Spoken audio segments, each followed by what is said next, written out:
Yes, villagers, we are watching African American males die in police custody and in some cases even being murdered. What is the answer here? Is there a way that we can reform the police department? I'm going to give you 4 steps that I think is going to help to decrease this dynamic. If you're new to this channel, welcome to our village. If you're a returning villager, welcome as well. So let's get into it. Welcome to Garden of the Mind, where we reduce stress, improve our health and fitness, and improve our financial IQ every episode. We must believe more than we see. This video is not an indictment of the police department. Racism exists in every facet of our society and trickles down to yet even our police department. However, when mistakes are made with deadly consequences, there needs to be greater accountability at this point than exactly what it is that we're seeing. Tip number 1, we have to have a total reimagination of the police department. Most police departments across the nation are rooted in a system of racism against people of color and African Americans. As long as there's this type of system where African Americans may look at the police with a certain level of skepticism and possibly fear, while in other communities there may be an overrepresentation of people who see the police as saviors or heroes. Well, which one are they? Well, that's a pretty complex answer, but we have to eradicate the entire system because there appears to be an overrepresentation of African American males who are dying in police custody with very, very little consequences once these things are happening.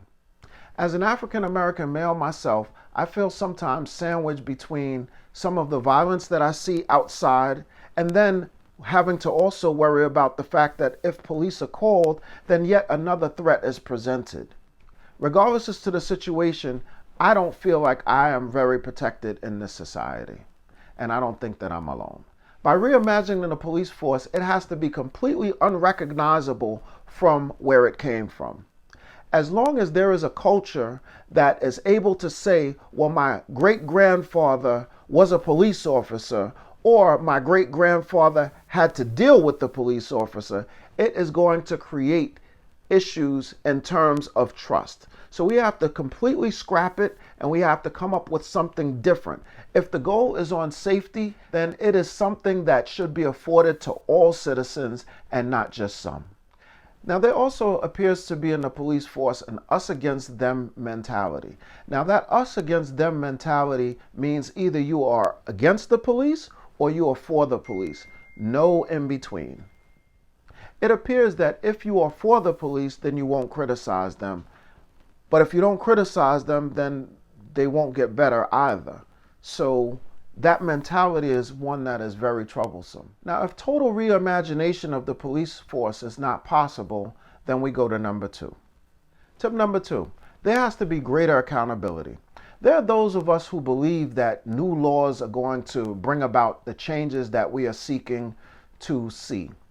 I believe new laws will help. However, we have some present laws on the books that are not being implemented. There is very little accountability as a result. For example, there appears to be a hesitancy to prosecute police officers for crimes that are committed while they are seeking to do their job. While I understand that complete hamstringing of the police department will lead to ineffective policing, something has to be done if a police officer makes a mistake and kills someone and there is absolutely no consequences as a result. There is some low-hanging fruit here.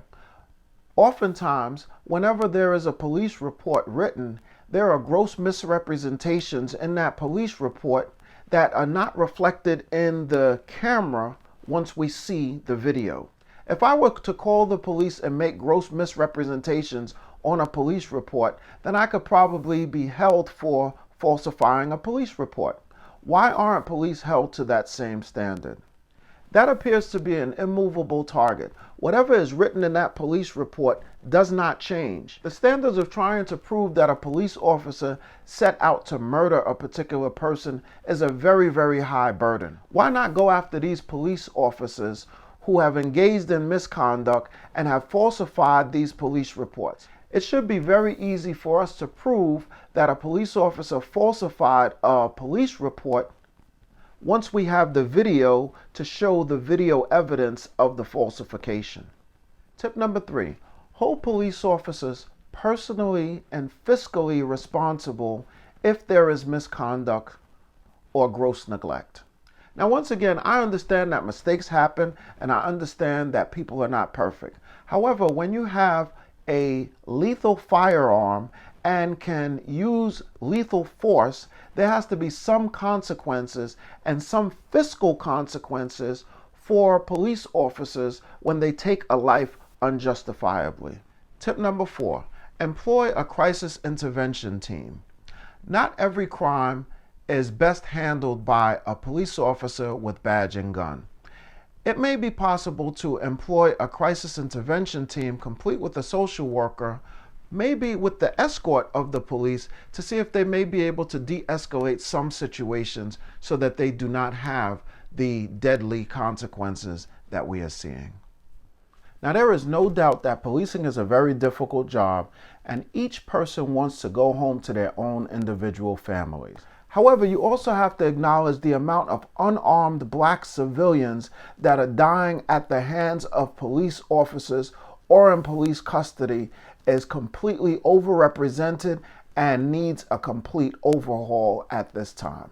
When talking about the system, some may say that the system has a few bad apples, while others may say that it's the tree that's rotten that's still producing good apples. I'm not sure exactly where you sit in terms of that debate.